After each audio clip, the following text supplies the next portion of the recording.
ఆహారం తీసుకునే ముందు ఏం చేయమంటారు? సో ఆహారం తీసుకోవడం ముందు ఏం చేయాలంటే ఫస్ట్ ఆఫ్ ఆల్ మన మనసును శూన్యం చేసుకోవాలి లేదా మనసును నిర్మాణం చేసుకోవాలి. ఇదివరకు మన పెద్దవారు ఏమిటంటే ఆహారం తీసుకునే ముందు అంటే తీసుకునేటప్పుడు మాట్లాడకూడదు అంటారు. అవును. అంటే తినేటప్పుడు మాట్లాడదు అంటారు, సైలెంట్గా తినేవారు.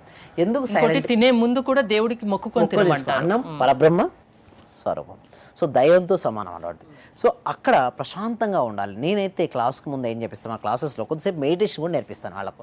ఆహారం తీసుకునే ముందు ఎలాంటి మెడిటేషన్ చేయాలో క్లాసెస్లో చెప్తాను మేడం. సో ఎప్పుడైతే అలాంటి మెడిటేషన్ కనుక వాళ్ళు చేస్తే ఏమవుతుందంటే మనసు ప్రశాంతం అవుతుంది. మనసు ప్రశాంతమైనప్పుడు ఏమవుతుంది, ఆహారం తీసుకుంటూ సంకల్పం చెప్పుకుంటూ ఆహారాన్ని నమలాలి. ఎలా అంటే చాలామంది ఆహారం ఎట్లా తీస్తారంటే తీసుకొని మింగుతుంటారు, అంటే డైరెక్ట్ తింటారు. Yes, thank you so much. ఇట్లా ఆహారాన్ని డైరెక్ట్గా మింగకుండా నమిలి తినాలి.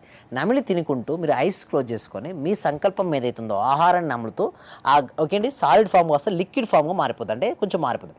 అలా మనం నిదానంగా ఆహారం తీసుకుంటే ఏమవుతుందంటే మన శరీరంలోనికి మన శక్తి అనేది చూడండి, ప్రతి ఆలోచనకు శక్తి ఉంటుంది మేడం. ఆ శక్తి ఆహారంలోకి వెళ్తుంటుంది. ఆహారంలో ఉన్న శక్తి మళ్ళీ మనలోకి వెళ్తుంటుంది. మన రోజంతా యాక్టివ్గా ఉంచుతుంది, అంటే ఎనర్జెటిక్గా ఉంచుతుంది. మంచి ఆలోచనతో కనుక ఆహారం స్వీకరిస్తే వారంతా కూడా ఎనర్జెటిక్గా ఉంటారు. ఒకవేళ పాజిటివ్ ఆలోచన లేకుండా నెగిటివ్ ఆలోచనతో కనుక ఆహారం తీసుకుంటే అది ఏమవుతుందంటే ఆహారం సరిగ్గా అరగదు మేడం ఒకటి.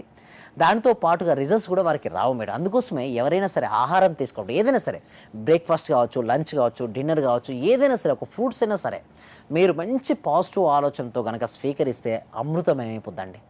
అంటే తనకి శక్తి వస్తుందండి, అంటే ఆలోచన వలన అత్యంత శక్తి వస్తుంది. అందుకోసం నేను ఏం చెప్తున్నా, ముందుగా ఐస్ క్లోజ్ చేసుకొని కాస్త సమయం ధ్యానం చేసి ఐస్ ఓపెన్ చేసి మన కంటి ద్వారా వచ్చిన ధ్యాన శక్తిని ఆహారంపై ప్రసరించేలా చూసుకోవాలి.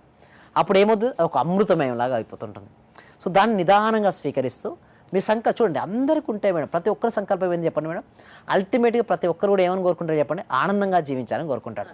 అంతే కదా. ఇప్పుడు సరే నాకు జాబ్ వచ్చింది కొంతమందికి, కొంతమంది ఆరోగ్యంగా ఉన్నారు, రిలేషన్షిప్ బాగుంది, కెరీర్ బాగుంది, అల్టిమేట్ ఏంటి హ్యాపీనెస్. అయితే నేనేమంటానంటే హ్యాపీనెస్ కావాల్సినవన్నీ దొరికినప్పుడు ఖచ్చితంగా హ్యాపీనెస్గా ఉంటాం.